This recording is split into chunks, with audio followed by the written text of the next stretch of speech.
millions of old Android tablets are forgotten. They're slow, the batteries barely hold a charge, and most people think they're nothing more than e-waste. But I see something different. Today, I'm going to push this old Samsung Galaxy Tab E far beyond what it was ever designed to do.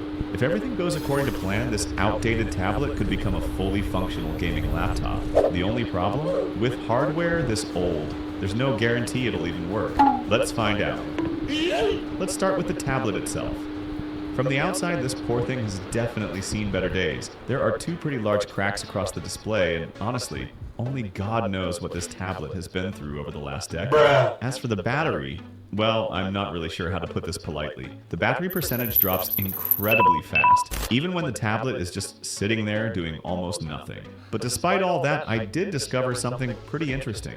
This tablet supports USB OTG, which means I can connect a mouse using a simple micro USB to USB adapter. Since I want this project to feel as much like a real laptop as possible, I also picked up a compact Bluetooth keyboard. Even better, it has a built-in touchpad, so I won't need to carry a separate mouse around.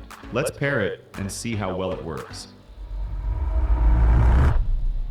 Oh my god, there's practically no input lag at all. That's a really good sign. Now comes the much bigger challenge. I need to design and build a custom enclosure that actually looks and functions like a real laptop. But before I can do any of that, I have to completely disassemble the tablet. Not only do I need access to the battery, but removing the original housing will also make the whole device much thinner and easier to fit inside the custom laptop chassis. Getting the tablet apart turned out to be harder than I expected. In fact, I accidentally made a few more cracks in the screen before I finally managed to remove the back cover. But at last, I had access to the inside. The first step was disconnecting all the ribbon cables and removing the battery.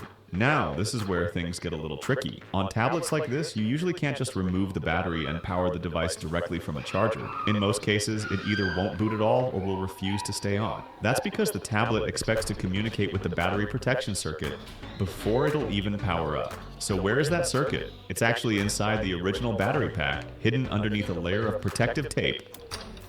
Yep, there it is. After carefully separating the protection board from the old battery, I identified the positive and negative terminals, then soldered two wires directly to them.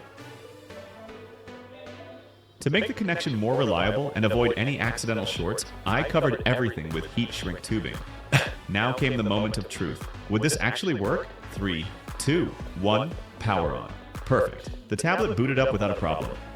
At first I was powering it directly from a wall adapter. It worked. But that obviously isn't practical if I want this to be a portable laptop. So instead I switched over to this power bank, and thankfully, the tablet continued running perfectly. That means the power system is working exactly the way I hoped. There was just one problem. This power bank was way too thick to fit inside the laptop. So the first thing I did was remove its outer casing to make the whole battery pack as slim as possible. Next, I needed to find the positive and negative power lines on the USB output. The goal was to power the tablet directly from the power bank's circuit board instead of having to plug a USB cable into it every time.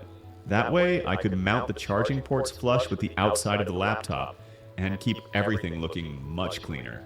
Once I'd identified the correct terminals, I soldered a pair of wires directly to the positive and negative pads. Perfect. I checked the output with a multimeter, and the board was supplying power exactly as it should. The new power connection was working perfectly. Now, back to the tablet. The front glass is badly cracked, and while that won't affect my plan to turn it into a laptop, it definitely ruins the overall look.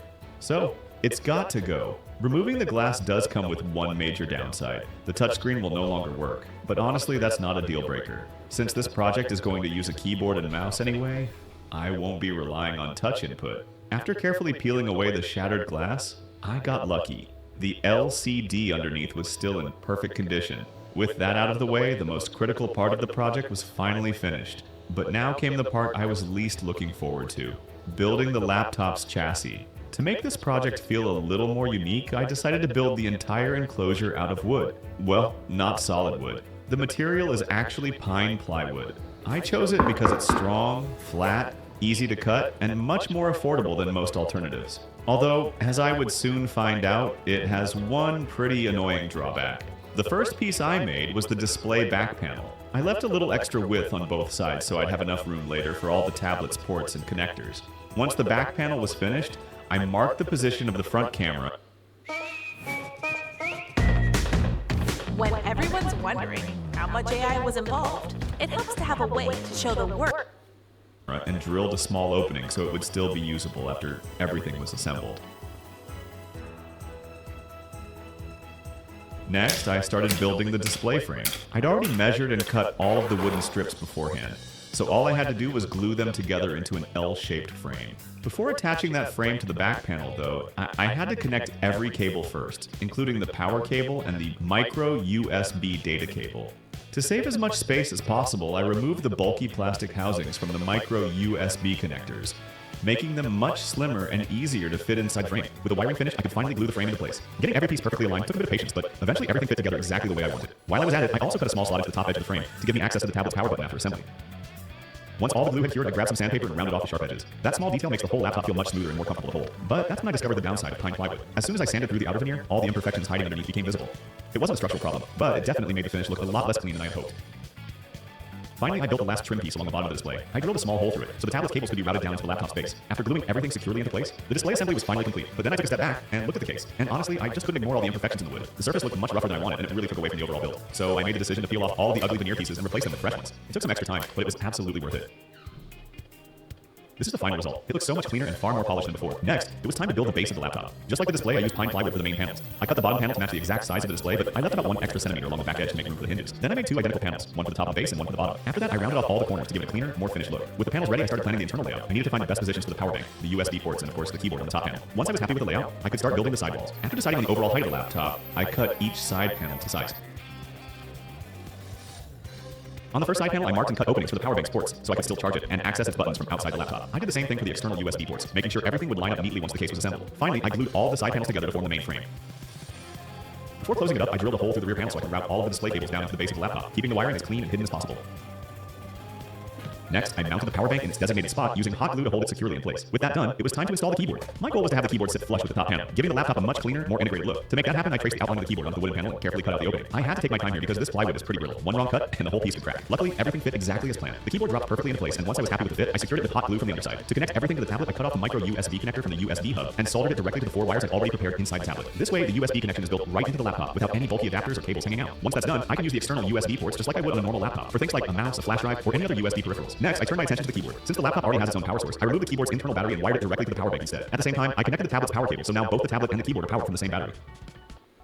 At this point, everything was finally coming together. Now for the moment of truth. Let's power it on and see if the whole system actually works. Perfect. Everything booted up exactly as planned. Since I'd already paired the Bluetooth keyboard earlier, it connected automatically. That means I could control the tablet entirely with the keyboard and touchpad without needing the touchscreen at all. Now it was time for the final assembly. The first thing I did was secure the keyboard to the top panel, making sure everything was aligned and firmly in place. The last piece of the puzzle was the hinges. Instead of making them out of wood, I chose PVC. Wood is simply too brittle for a part that gets opened and closed all the time, while PVC is much tougher and can handle the stress much better. Once the hinges were ready, I bolted them into place, and just like that, the laptop was finally finished. Honestly, I couldn't stop looking at it. It has such a unique design, and it turned out even better than I'd imagined. Alright, let's power it on and see how this homemade laptop actually performs. With Wi-Fi up and running, I could finally connect to the internet. The first thing I tried was YouTube. At 480p, videos play surprisingly well. Playback is smooth enough for everyday use, and I didn't run into any major issues. Of course, I couldn't end this project without testing Minecraft. The frame rate hovers around 20 frames per second. It's definitely playable, although it still suffers from the occasional frame drop. The good news is the keyboard works flawlessly, so controlling the game feels just like using a real laptop. Even the little details came together nicely. The battery percentage is displayed correctly. The keyboard can wake the tablet and turn the screen off, and the built-in camera works perfectly as well. For a laptop that started life as an old Android tablet, I call that a pretty successful result. So after this whole process, I finally turned an old tablet into a pretty unique laptop. While the performance isn't going to blow anyone away, it was a super fun project to build. So what do you think of this setup? Drop a comment down below and